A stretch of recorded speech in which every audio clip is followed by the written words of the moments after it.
Ne vous êtes-vous jamais retrouvé à scroller sur TikTok, à regarder des milliers de vidéos? D'ailleurs, vous souvenez-vous du dernier TikTok que vous venez de visionner? Dans cette vidéo, je vais parler plus particulièrement de TikTok, mais le contenu de celle-ci peut s'appliquer à toutes les applications à feed qui permettent de scroller pour accéder au contenu. Machinalement, votre premier réflexe lorsque vous ennuyez, c'est d'attraper votre téléphone et d'aller sur des applications comme TikTok. Un glissement de doigt et vous accédez à des milliers de contenus. Des contenus courts, amusants et colorés qui stimulent votre cerveau et votre production de dopamine. Le problème de ce flux d'informations, c'est qu'il est infini. Tant que vous scrollez, il y aura toujours du contenu à visionner. Vous seul êtes la personne qui sera capable d'arrêter celui-ci. Il vous suffira de fermer l'application, mais combien de temps avez-vous passé sur celle-ci? 2 minutes? 5 minutes? 1 heure? 2 heures? Autant de temps que l'algorithme vous a retenu sur cette application. Avec les algorithmes toujours plus perfectionnés, il est malheureusement de plus en plus facile de s'y retrouver piégé, et ce, sans même s'en rendre compte. Vous avez certes peut-être passé un bon moment à défiler toutes ces vidéos, mais est-ce que c'était vraiment ce que vous aviez prévu de faire? N'aviez-vous pas prévu de sortir vous balader, sortir avec vos amis, développer votre business, ou vous développer personnellement? D'ailleurs, combien de temps avez-vous perdu en tout sur les réseaux sociaux? Cette valeur est précieuse, et même si les réseaux sociaux sont gratuits, d'un point de vue monétaire, votre présence sur ceux-ci lors de vos scrolls se paie tout de même avec votre énergie et votre temps, deux valeurs non remboursables et précieuses. J'ai d'ailleurs intentionnellement choisi de faire cette vidéo assez courte pour que vous puissiez ne pas perdre tout votre temps et votre énergie, et que vous puissiez profiter du reste de votre journée pour aller vous balader ou faire des activités qui vous plaisent réellement. Le développement de la technologie nous offre des possibilités infinies d'apprentissage, que celle-ci soit musicale, artistique ou que vous désiriez apprendre une nouvelle langue. Cependant, à cause de celle-ci, nous pourrions rester bloqués dans une sorte de barrière mentale qui nous pousse toujours à privilégier les petits shots de dopamine simples à obtenir, que nous pouvons retrouver en quantité illimitée sur ce flux constant de vidéos drôles et colorées de petits chatons mignons. Et maintenant, la recette de l'addiction vue par TikTok.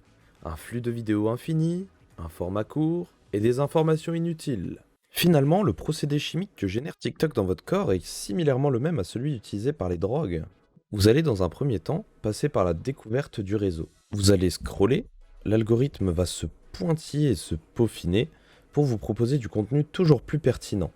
Suite à cela, votre cerveau va libérer tout un cumul de dopamine et ainsi vous envoyer des signaux pour que vous continuiez à scroller sans jamais vous arrêter. Le temps va passer, vous allez scroller pendant longtemps, ça va être la phase pleine de l'addiction jusqu'à ce que vous vous rendiez compte de l'heure, que vous arrêtiez et qu'un sentiment de non-accomplissement se passe partout dans votre corps. Vous allez suite à cela vaquer à vos occupations, mais au bout de quelques heures, votre cerveau va vous en redemander au moindre moment d'ennui. Vous allez réouvrir l'application et le cycle va se reproduire. Au même type que la nicotine agit sur votre cerveau, au bout de quelques heures sans cigarette, votre cerveau va vous en redemander. D'ailleurs, TikTok a la capacité de détruire et reformer des connecteurs neuronaux, ce qui va faire en sorte que votre capacité à vous concentrer sur un sujet ou quelque chose d'important va être vraiment déréglée et compliquée. Si nous reprenons ce que j'ai dit précédemment, au moindre moment d'ennui, votre cerveau va vous demander d'ouvrir TikTok pour générer de la dopamine. Apprendre quelque chose, par exemple une nouvelle langue, apprendre la programmation, ne sont pas toujours amusantes. Pourtant, c'est nécessaire pour votre évolution personnelle.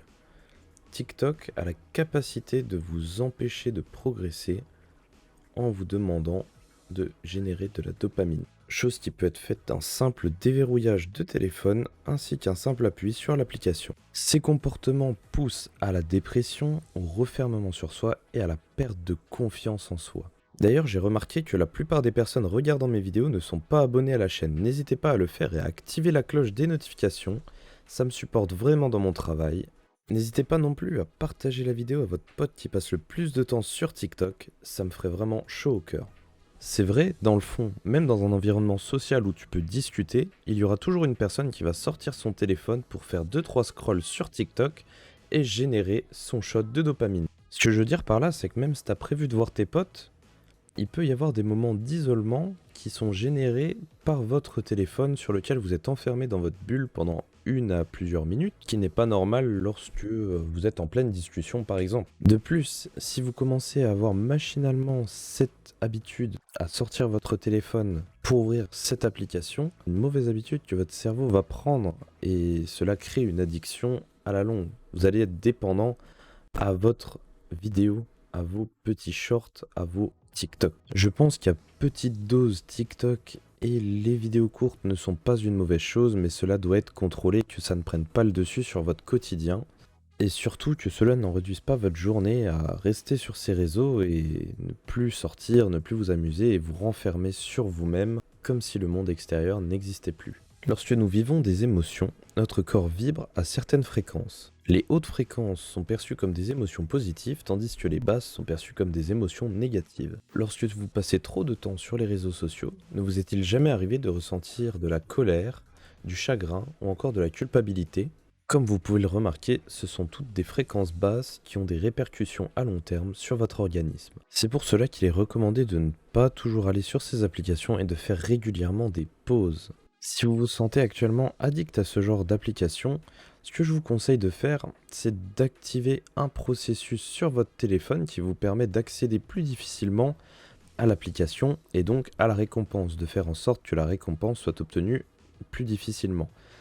Vous pouvez par exemple mettre votre téléphone dans un contenant fermé, par clé, par un cadenas à délai, et mettre la clé à l'autre bout de votre maison, ce qui vous embêtera à chaque fois que vous devrez déverrouiller votre téléphone.